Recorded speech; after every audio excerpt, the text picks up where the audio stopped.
Welcome to RK's Stories.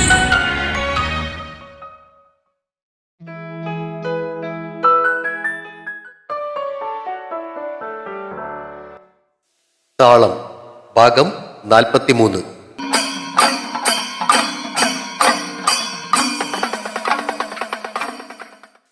നമസ്കാരം Rosemary madam.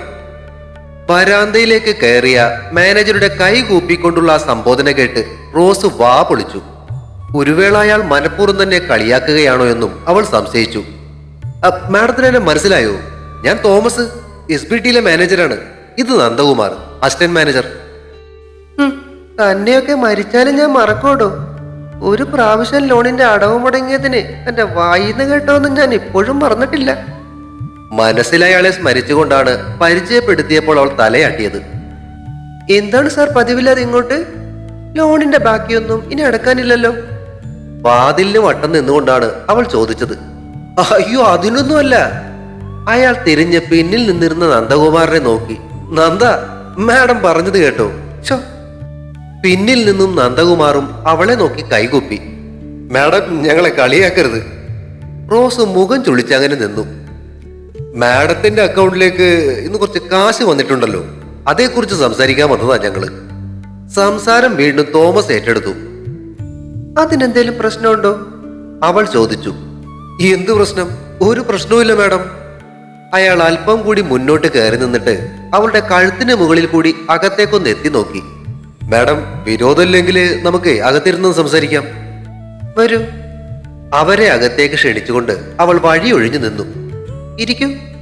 അകത്തേക്ക് കയറി വന്നവരോട് കസേരകളിലേക്ക് ഇരിക്കാൻ പറഞ്ഞിട്ട് അവൾ അവർക്കെതിരെയുള്ള കസേരയിലേക്ക് ഇരുന്നു. പുറത്തു നിന്നുമുള്ള സംസാരം കേട്ട് സ്റ്റെല്ല കുഞ്ഞമ്മയും അപ്പോൾ സ്വീകരണ മുറിയിലേക്ക് കയറി വന്നു. മാഡം, ആദ്യമായി മാഡത്തിനോട് ഞങ്ങൾക്കൊരു ക്ഷമയാണ് ചോദിക്കാനുള്ളത്. അന്നൊരിക്കൽ ലോണിന്റെ അടവ് മുടങ്ങിയപ്പോ ഞാൻ അല്പം ദേഷ്യപ്പെട്ടായിരുന്നു. മാഡം മറ്റൊന്നും വിചാരിക്കരുത്, അതെന്റെ ഡ്യൂട്ടിയുടെ ഭാഗമായിട്ടായിരുന്നു. അല്പമോ? താനെന്ന് എന്തൊക്കെയാണോ തേണ്ടി പറഞ്ഞത്? ഓർക്കുമ്പോ ഒരു തൊഴിതരൻ എന്റെ കാല് ധരിക്കുന്നുണ്ട്. മനസ്സിലങ്ങനെ ഓർത്തെങ്കിലും അവൾ പറഞ്ഞത് മറ്റൊന്നായിരുന്നു. ഓ, അതൊക്കെ കഴിഞ്ഞു പോയ കാര്യമല്ലേ. സാറിപ്പോ വന്ന കാര്യം പറയൂ. ഞാൻ പറഞ്ഞല്ലോ, മാഡത്തിന്റെ അക്കൗണ്ടിലേക്ക് ഇന്ന് കുറച്ച് കാശ് വന്നിട്ടുണ്ട്. ഓ, അതെന്റെ അപ്പാപ്പൻ എനിക്ക് തന്നതാ. ഈ പിറവത്തുണ്ടായിരുന്ന മാത്യു നൈനാൻ അപ്പൊ മാഡത്തിന്റെ അപ്പാപ്പനായിരുന്നു? അതെ, എന്റെ അപ്പച്ചന്റെ അപ്പനായിരുന്നു. ഓക്കെ മാഡം, ഇത്രയും കാശ് വെറുതെ സേവിങ്സ് അക്കൗണ്ടിൽ ഇടുന്നത് ബുദ്ധിമോശമാണ്. നമുക്ക് അതൊരു 5 വർഷത്തേക്കുള്ള ഫിക്സഡ് ഡെപ്പോസിറ്റ് ആക്കി ഇടാം. നല്ല പലിശ കിട്ടും. പറഞ്ഞിട്ട് തോമസ് പ്രത്യാശയോടെ അവളെ നോക്കി. അയ്യോ, അത് ചിലപ്പോഴേ പറ്റൂ. എനിക്ക് ഒരു കാറ് വാങ്ങേണ്ട ആവശ്യമുണ്ട്. പിന്നെ ഈ വേലിയൊക്കെ ഒന്ന് മാറ്റിയിട്ട് മതില് കെട്ടണം. അതൊക്കെ കഴിയുമ്പോ പിന്നെ ഫിക്സഡ് ഇടാൻ തികയോ? അവളുടെ ചോദ്യം കേട്ട് തോമസും നന്ദകുമാറും പരസ്പരം നോക്കി കണ്ണു വീഴ്ച്ചു. അപ്പോ മാഡത്തിന് അറിയില്ലേ എത്ര രൂപയാണ് ട്രാൻസ്ഫർ ആയി വന്നിട്ടുള്ളതെന്ന്? ഇല്ല. എല്ലാം കൂടി എത്ര കാണും? ആകാംക്ഷയോടെ അവൾ ചോദിച്ചു. മാഡം, 1,35,00,000 രൂപയാ മാഡത്തിന്റെ അക്കൗണ്ടിലേക്ക് വന്നിട്ടുള്ളത്. ഏ, എത്ര? അവൾ വാ പൊളിച്ച് എക്കിലെടുത്തുകൊണ്ട് മിഴിച്ചിരുന്നു. 1,35,00,000 രൂപ ശരിയല്ലേ എന്ന് ഉറപ്പിക്കും പോലെ അയാൾ നന്ദകുമാറിനെ നോക്കി. പെട്ടെന്നുണ്ടായ ആ ഷോക്കിൽ എക്കിൽ മാറാതിരുന്ന അവൾക്ക് കുഞ്ഞമ്മ അകത്തു നിന്നും ഒരു ഗ്ലാസ് വെള്ളം എടുത്തു കൊണ്ടുവന്ന് കൊടുത്തു. അവൾ അത് വാങ്ങി ഒറ്റ വലിക്ക് കുടിച്ചു തീർത്തിട്ട് ചിറി തുടച്ചും കൊണ്ട് തോമസിനെ നോക്കി. തോമസിന്റെ മുഖത്ത് ആകുലത നിറഞ്ഞു. മാഡം, ഞാൻ പറഞ്ഞതിന് മറുപടിയൊന്നും പറഞ്ഞില്ലായിരുന്നു. എന്താ പറഞ്ഞത്? സ്ഥലകാലബോധം ഇല്ലാത്തതുപോലെ അവൾ പുലമ്പി. മാഡം, ആ ഫിക്സഡ് ഇടുന്ന കാര്യേ. ആ, ഇടാം. അപ്പോഴും അവളുടെ കണ്ണുകളിലെ പകപ്പ് മാറിയിട്ടില്ലായിരുന്നു. അവളെ ആശ്വസിപ്പിക്കാനായി അവളുടെ തോളത്ത് കൈകൊണ്ട് അമർത്തിക്കൊണ്ട് കുഞ്ഞമ്മ തോമസിനെ വിളിച്ചു. സാർ. കുഞ്ഞമ്മ വിളിച്ചത് കേട്ട് അങ്ങേരുടെ നോട്ടം അവർക്ക് നേരെയായി. ഇപ്പോൾ വന്നിരിക്കുന്ന ഈ ക്യാഷ് കൂടാതെ കുറച്ച് ഫിക്സഡ് എമൗണ്ട് കൂടിയുണ്ട്. അതും 2-3 ദിവസത്തിനുള്ളിൽ ഇവളുടെ അക്കൗണ്ടിലേക്ക് വരും. ആണോ? മാനേജറുടെ ചോദ്യത്തിന് ഉന്മേഷം കൂടി. അതെത്ര ഉണ്ടാകും? അത് ഏകദേശം ഒരു 50 ലക്ഷത്തിനടുത്ത് വരാനാ സാധ്യത. എനിക്ക് കിട്ടിയതിന്റെ കണക്ക് വെച്ച് പറഞ്ഞതേ ഉള്ളൂ. റോസിന്റെ കണ്ണുകൾ ഒന്നുകൂടി പുറത്തേക്കുന്തി. അതോടൊപ്പം തോമസിന്റെയും. വിടർന്ന കണ്ണുകളോടെ നന്ദകുമാരനെ നോക്കിയിട്ട് തോമസ് അല്പം കൂടി റോസിന്റെ അടുത്തേക്ക് കസേര വലിച്ചിട്ടിരുന്നു. മാഡം, അങ്ങനെയാണെങ്കിലേ നമുക്ക് കാശിന്റെ ഒരു 3/4 ഭാഗത്തോളം ഫിക്സഡ് ആക്കാം. എന്തു പറയുന്നു? ഒരു മിനിറ്റ്. ചിന്തിക്കാൻ വേണ്ടിയെന്നതുപോലെ റോസ് അത് പറഞ്ഞപ്പോ തോമസ് നിശബ്ദനായി. അവൾ കസേരയിലേക്ക് ചാരി കണ്ണുകൾ അടച്ച് 1-2 പ്രാവശ്യം ദീർഘമായി ഒന്ന് ശ്വസിച്ചു. പിന്നീട് അവൾ കണ്ണുകൾ തുറന്ന് മാനേജറെ നോക്കി വിശാലമായിട്ടൊന്ന് ചിരിച്ചിട്ട് അയാൾക്ക് മുന്നിൽ കാലിന്മേൽ കാൽ കയറ്റി വിസ്തരിച്ചൊന്നങ്ങിരുന്നു. ആ കാശ് മറ്റു വല്ല ബാങ്കിലേക്കും പോകുമോ എന്ന ആശങ്കയായിരുന്നു ആ സമയം മാനേജറുടെ കണ്ണുകളിൽ. വെൽ, മിസ്റ്റർ പേരെന്തോന്നാ പറഞ്ഞത്? അവൾ മാനേജർക്ക് നേരെ കൈ ചൂണ്ടി ചോദിച്ചു. അവളുടെ മട്ടും ഭാവവും മാറിയത് കണ്ട് ഒന്ന് പകച്ചെങ്കിലും അത് പുറത്തു കാട്ടാതെ അയാൾ മറുപടി കൊടുത്തു. തോമസ് എബ്രഹാമേ. ഓക്കെ മിസ്റ്റർ തോമസ് എബ്രഹാം, ഈ കാശിന്റെ കാര്യം മാത്രമല്ല പ്രശ്നം. ടൗണിലെ മേരി സ്റ്റോഴ്സും കുട്ടിക്കാനത്തുള്ള തേയിലത്തോട്ടവും ഫാക്ടറിയും കൂടി അപ്പൻ എന്റെ പേർക്ക് എഴുതി വെച്ചിരിക്കുന്നതേ. അപ്പോ കാശ് മുഴുവൻ ഫിക്സഡ് ഇട്ട പിന്നെ ബിസിനസ് റൺ ചെയ്യാനുള്ള കാശ് ആവശ്യം വരില്ലേ? ഓ, മനസ്സിലായി മാഡം. പക്ഷേ പകുതിയെങ്കിലും ഫിക്സഡ് ഇടണം. ദയവ് ചെയ്ത് ഇവിടുന്ന് കാശ് പിൻവലിച്ച് മറ്റേതെങ്കിലും ബാങ്കിൽ കൊണ്ടുപോയി വിടരുത്. അയാൾ കൈ കൂപ്പി. നോ, പേടിക്കണ്ട, അതൊന്നും ഞാൻ ചെയ്യാൻ പോകുന്നില്ല. പക്ഷേ എനിക്കൊന്ന് ആലോചിക്കണം. Madam please. തോമസ് അവൾക്ക് മുന്നിൽ ഒന്നുകൂടി കൂനി. ഞാൻ പറഞ്ഞല്ലോ, കാശ് വേറെ ബാങ്കിലേക്ക് മാറ്റാനൊന്നും പോകുന്നില്ല. അങ്ങനെയാണെങ്കിലേ മാഡം ഒരു കറന്റ് അക്കൗണ്ട് കൂടി തുടങ്ങുന്നത് നല്ലതായിരിക്കും. ഈ ബിസിനസ് ആവശ്യങ്ങളുടെ ട്രാൻസാക്ഷൻസ് അതുവഴി ചെയ്യാം. നന്ദകുമാർ അത് പറഞ്ഞപ്പോ കറന്റ് അക്കൗണ്ട് എന്ന് വെച്ചാൽ എന്താണെന്ന് മനസ്സിലാകാതിരുന്ന റോസ് തിരിഞ്ഞ് കുഞ്ഞമ്മയെ നോക്കി. ആ, അത് വേണം. കാര്യം മനസ്സിലായില്ലെങ്കിലും കുഞ്ഞമ്മ പറഞ്ഞതോടെ അവളും തലകുലുക്കി. അതിന്റെ പേപ്പർ വർക്ക് എല്ലാം ഞങ്ങൾ തന്നെ ചെയ്തോളാം. മാഡം ബാങ്കിലേക്ക് വരേണ്ട ആവശ്യമേ ഇല്ല. ഒപ്പിടിക്കാനായി ഇവിടെ ആള് വരും. അത് മതി. അവൾ കുഞ്ഞമ്മയെ നോക്കി ചോദിച്ചു. പോരെ? മതി. കുഞ്ഞമ്മയും സമ്മതിച്ചതോടെ അവൾ ഗമ വിടാതെ തന്നെ എഴുന്നേറ്റു. എനിക്ക് അല്പം തിരക്കുണ്ടായിരുന്നു. അതോടെ തോമസും നന്ദകുമാറും എഴുന്നേറ്റു. ശരി മാഡം, ഞങ്ങൾ ഇറങ്ങുകയാണ്. കറന്റ് അക്കൗണ്ട് തുടങ്ങാനുള്ള കാര്യങ്ങൾ ഇന്ന് തന്നെ ശരിയാക്കിയേക്കാം. ബാക്കി തുക കൂടി അക്കൗണ്ടിലേക്ക് വന്നു കഴിയുമ്പോൾ ഞങ്ങൾ ഒരിക്കൽ കൂടി വരാം. അപ്പോഴേക്കും ഫിക്സഡിലേക്ക് മാറ്റേണ്ട തുക മാഡം ഒന്ന് തീരുമാനിച്ചു വെച്ചിരുന്നാ മതി. ശരി, ആയിക്കോട്ടെ. അവൾ തല കുലുക്കിയതോടെ ഒരിക്കൽ കൂടി കൈ കൂപ്പിയിട്ട് തോമസും നന്ദകുമാറും ഇറങ്ങി. ഹോ, എന്താ ഒരു സന്തോഷം. പടികൾ ഇറങ്ങി പോകുന്നവരെ നോക്കി റോസിന്റെ ആത്മകഥം കേട്ട് സ്റ്റെല്ല കുഞ്ഞമ്മ പുരികങ്ങൾ ഉയർത്തി ചോദിച്ചു. എന്തോന്നാ ഇത്ര സന്തോഷം? കാശ് കിട്ടിയതിനാന്നോ? അതുണ്ട്. പക്ഷെ അതിനേക്കാൾ സന്തോഷം മറ്റൊരു കാര്യം ഓർത്തിട്ടാ. ഇപ്പൊ ഇവിടെ നിന്ന് ഇറങ്ങിപ്പോയ അലവലാതിയില്ലേ, അങ്ങേരൊരിക്കൽ എന്നെ പറഞ്ഞ ചീത്ത കുഞ്ഞമ്മ കേൾക്കണമായിരുന്നു. ഇപ്പോ അങ്ങേര് തന്നെ ഇവിടെ വന്നെന്റെ കാല് പിടിച്ചില്ലേ. ഓ, എന്നാലും എന്റെ അപ്പാപ്പ, ഐ ലവ് യു. അവളുടെ പറച്ചിലും ആക്ഷനും ഒക്കെ കണ്ട് ചിരിക്കുന്നതിനിടയിലാണ് അടുത്ത നിമിഷം ആ മുഖം മാറി സങ്കടം നിറയുന്നത് കുഞ്ഞമ്മ കണ്ടത്. എന്ത് പറ്റി മോളെ? പെട്ടെന്ന് മുഖം അങ്ങ് മാറിയല്ലോ. അപ്പച്ചനെയും അമ്മച്ചിയെയും കുറിച്ച് ഓർത്തു പോയതാ കുഞ്ഞമ്മേ. അവൾ കുഞ്ഞമ്മയുടെ തോളിലേക്ക് മുഖം ചാരി. ഈ സന്തോഷത്തില് അവരും കൂടി ഉണ്ടായിരുന്നെങ്കിൽ.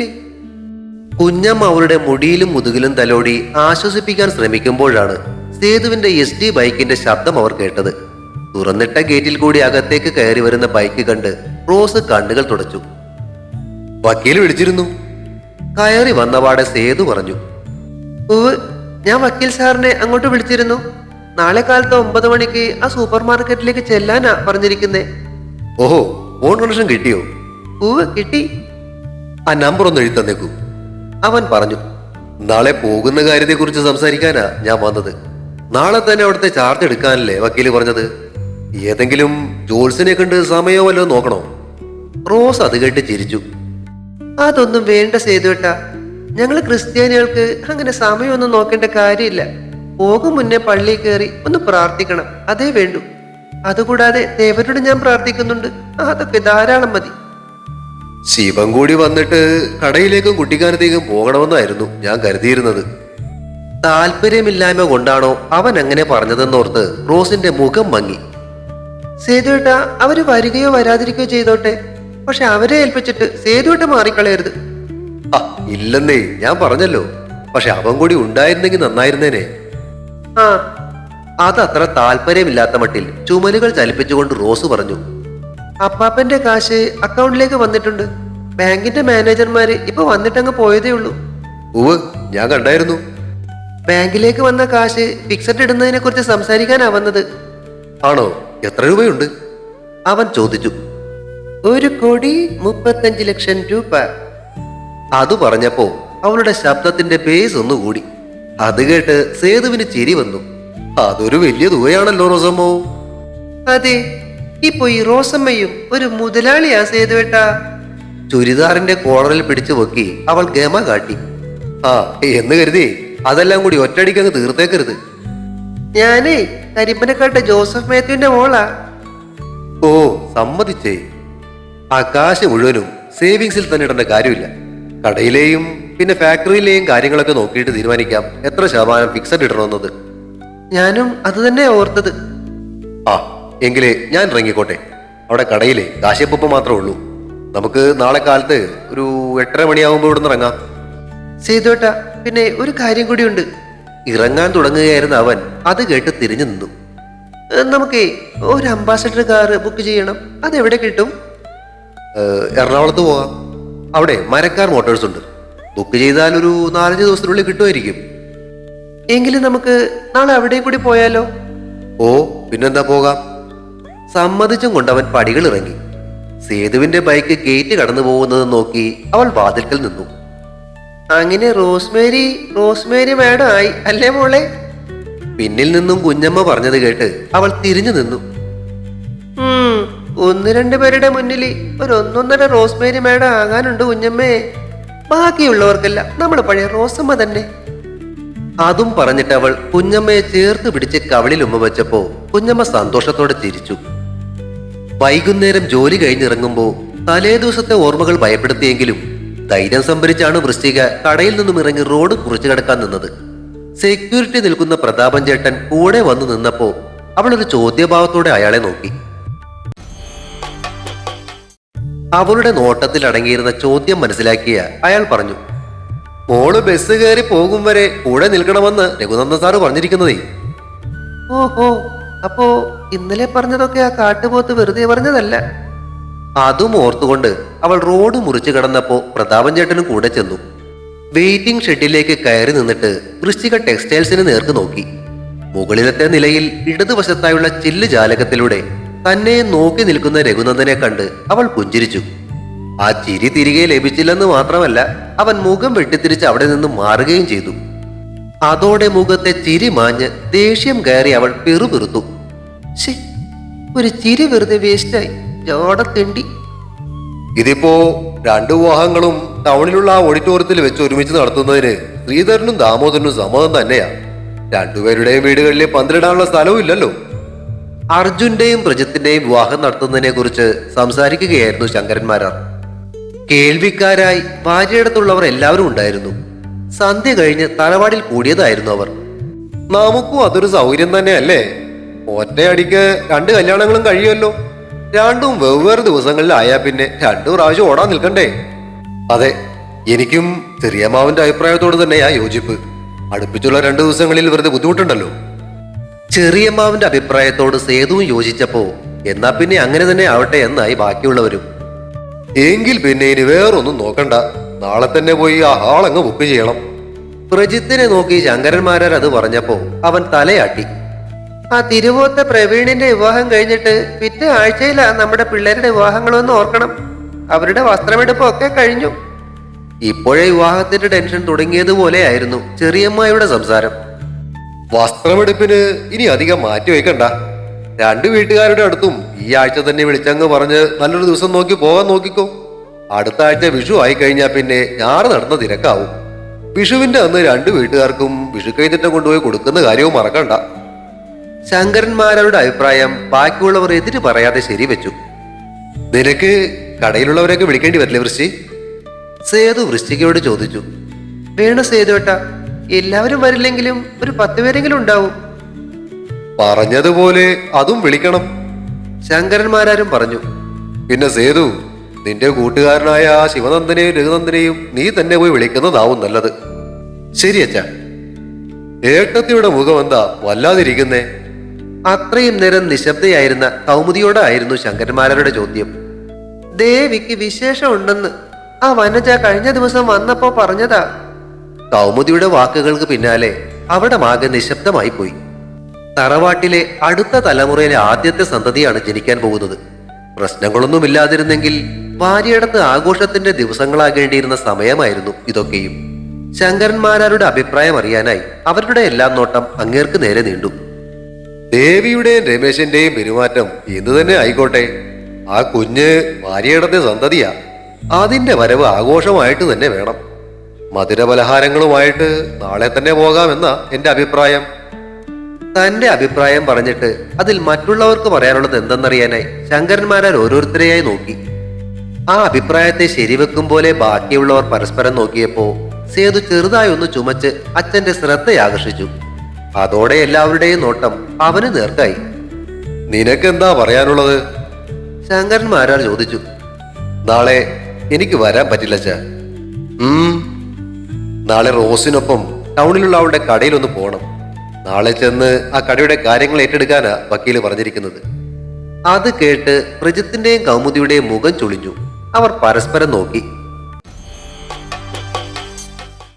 ഏട്ടൻ എന്തിനാ അവളുടെ കാര്യങ്ങൾക്കൊക്കെ വേണ്ടി പോകുന്നെന്ന് അടക്കി നിർത്താൻ ശ്രമിച്ചിട്ടും ഉള്ളിലെ ഈർഷ്യ പ്രജിത്തിന്റെ ചോദ്യത്തെ തെളിഞ്ഞു നിന്നിരുന്നു. എന്തിനു വേണ്ടിയാണെന്നോ? സേതു അവനെ തുറിച്ചു നോക്കി. എന്റെ അനിയൻ കാരണം പറ്റിക്കപ്പെട്ട ഒരു പെൺകുട്ടിയെ സഹായിക്കേണ്ടതിന്റെ കടമയാണെന്ന് തോന്നിയതുകൊണ്ട്. അവന്റെ ശബ്ദം ഉയർന്നപ്പോ പ്രജിത്ത് നിശബ്ദനായി. എന്നാലും സേതുട്ട അതിന്റെയൊക്കെ ആവശ്യമുണ്ടോ? നാട്ടിലുള്ളവർക്കൊക്കെ അറിയാം പ്രജിത്തിന്റെയും റോസിന്റെയും കാര്യം. ഇനിയിപ്പോ നീ ആ കുട്ടിയെ സഹായിക്കാൻ പോയാല് നമ്മുടെ കുടുംബങ്ങൾ തമ്മിൽ വീണ്ടും പ്രശ്നങ്ങളായി എന്നല്ലേ നാട്ടുകാര് പറയൂ? അല്ലേ തന്നെ രമേശന്റെ കാര്യത്തിൽ തറവാടിന് മോശം പേരായി. വല്യമ്മ ഇതെന്തറിഞ്ഞിട്ടാ പറയുന്നേ? റോസിന്റെ പ്രശ്നത്തിലെ കരക്കാര് കുറ്റപ്പെടുന്നത് ഇവനെയാ. എന്നിട്ട് അവന്റെ ചോദ്യം കേട്ടില്ലേ? കസേരയിൽ നിന്നും എഴുന്നേറ്റ് പ്രജിത്തിന് നേരെ കൈ ചൂണ്ടിക്കൊണ്ടായിരുന്നു സേതു ഒച്ചയെടുത്തത്. ഈ ഭാര്യയെടുത്തുള്ളവര് കാരണം ആർക്കെങ്കിലും ഒരു പ്രശ്നം ഉണ്ടായിട്ടുണ്ടെങ്കിലേ അത് ആദ്യം പരിഹരിക്കുക എന്നത് പണ്ട് കാരണവന്മാരുള്ളപ്പോ തൊട്ടുള്ള ശീലമാ, അല്ലെന്ന് അച്ഛൻ പറയട്ടെ. കൗമുദി ശങ്കരന്മാരെ നോക്കിയെങ്കിലും അങ്ങേര് മുഖം തിരിച്ചു കളഞ്ഞു. സേതുവിന്റെ ആ കുറ്റപ്പെടുത്തൽ ഇഷ്ടപ്പെട്ടതുപോലെ വൃശ്ചിക ചിരി അടക്കി നിന്നു. പ്രജിത്തിനെ ഒരിക്കൽ കൂടി തുറിച്ചൊന്ന് നോക്കിയിട്ട് ദേഷ്യം അടക്കിക്കൊണ്ട് സേതു പടികൾ ഇറങ്ങി. നീ ഇതെവിടെ പോകുന്നു? അച്ഛന്റെ ചോദ്യം കേട്ട് സേതു തിരിഞ്ഞു നിന്നു. ഞാൻ ആ പ്രദീപിന്റെ വീട് വരെ ഒന്ന് പോയിച്ചും വരാം. അല്ലേലും രമേശന്റെ കാര്യത്തിൽ ഞാൻ ഇല്ലാതിരിക്കുന്നതാ നല്ലത്. അന്നിവന് വേണ്ടി റോസിനെ പെണ്ണ് കാണാൻ പോകുന്ന കാര്യം പറയാൻ ചെന്നപ്പോ അവന്റെ വർത്തമാനം കേട്ട് ഞാൻ കൈവെക്കാൻ പോയതാ. അവൻ പറഞ്ഞതിന് മറുപടിയില്ലാതെ ബാക്കിയുള്ളവർ നിന്നപ്പോ മുറ്റത്തേക്ക് ഇറങ്ങിയ സേതു ബൈക്കിൽ കയറി അവിടെ നിന്നും ഓടിച്ചുപോയി. അകത്തു നിന്നും ഉയരുന്ന പൊട്ടിച്ചിരികളും സംസാരവും കേട്ടുകൊണ്ടാണ് സേതു തിരുവോത്തെ വരാന്തയിലേക്ക് കയറിയത്. പണ്ട് വാരിയിടത്തും ഇതുപോലെ തന്നെ ആയിരുന്നല്ലോ എന്ന് ഓർത്തുകൊണ്ടാണ് അവൻ അകത്തേക്ക് നോക്കിയത്. അവിടെ പ്രവീൺ പ്രദീപിനെ വട്ടം പിടിച്ചു പോക്കി തുള്ളിച്ചാടുകയായിരുന്നു. താഴെ നിർത്തട ചക്ക എന്നൊക്കെ പ്രദീപ് പറയുന്നുണ്ടെങ്കിലും അതൊന്നും കേൾക്കാത്ത പോലെ ആ ചെറുക്കൻ അവനെയും കൊണ്ട് കാവടി തുള്ളുന്നത്. അതും നോക്കി നിന്ന് ചിരിക്കുന്ന ശ്രീമോളുടെ മുഖത്ത് നാണം കലർന്നിരുന്നു. മിനിയമ്മ അവളെ ചേർത്ത് പിടിച്ചിട്ടുണ്ട്. സോഫാ സെറ്റിയിൽ ഇരിക്കുന്ന കാർത്തികേയൻ അങ്കിളിന്റെ മുഖത്തും കാണാം ചെറിയൊരു ചിരി. അകത്തേക്ക് കയറി വന്ന സേതുവിനെ കണ്ട് പ്രവീൺ പ്രദീപിനെ നിലത്തു നിർത്തി. സേതുവിനെ കണ്ട് പ്രദീപിന്റെ മുഖത്ത് ചെറിയൊരു ചമ്മൽ നിറഞ്ഞു. എന്തോന്നാടാ ഇത്? സേതു ചോദിച്ചു. ആ വാ സേതു ഏട്ടാ. നേരിയ കിതപ്പോടെ പ്രവീൺ അവനെ അകത്തേക്ക് വിളിച്ചു. നല്ല സമയത്താ സേതുവട്ടം വന്നത്. ശ്രീമോൾക്ക് വിശേഷമുണ്ട് മോനെ. എല്ലാവരുടെയും സന്തോഷത്തിന്റെ കാരണം അതോടൊപ്പം മിനിയമ്മ കൂട്ടിച്ചേർത്തു. ഞാൻ ഊഹിച്ചു. അതും പറഞ്ഞുകൊണ്ട് സേതു പ്രദീപിന് നേർക്ക് കൈ നീട്ടി. കൺഗ്രാറ്റ്സ് മാൻ. അവൻ ആ കയ്യിൽ കയറി പിടിച്ചിട്ട് സേതുവിനെ വട്ടം കെട്ടിപ്പിടിച്ചു. സേതു അവന്റെ തോളത്തൊന്നു തട്ടി അഭിനന്ദനം അറിയിച്ചിട്ട് ശ്രീമോളെയും നോക്കി ചിരിച്ചു. എന്നിട്ട് സ്വീറ്റ്സ് ഒന്നും വാങ്ങിയില്ലടാ? അവൻ ചോദിച്ചു. പിന്നെ വാങ്ങാതെ.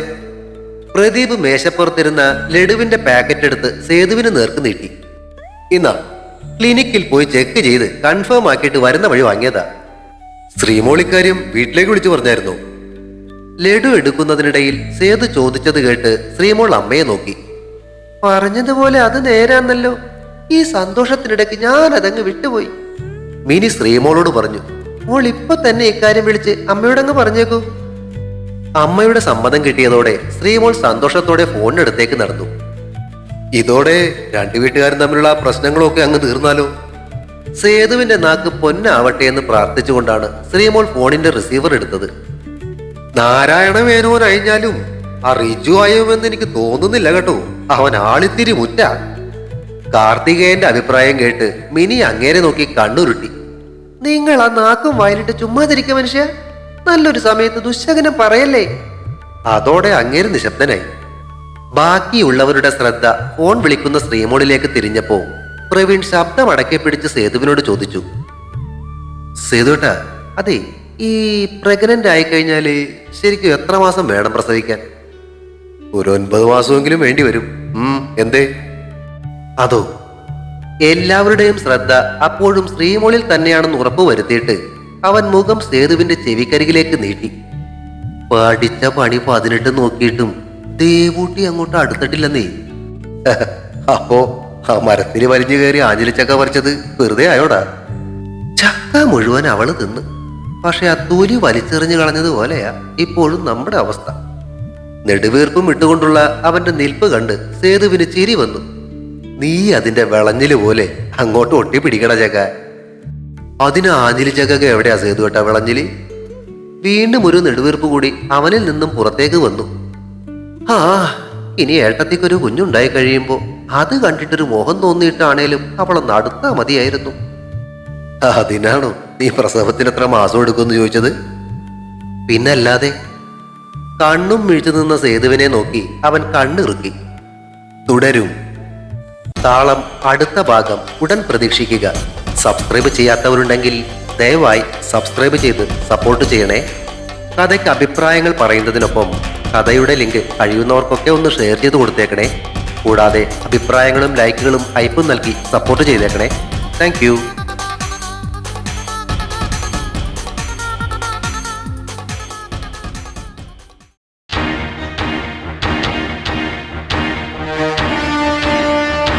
See you soon.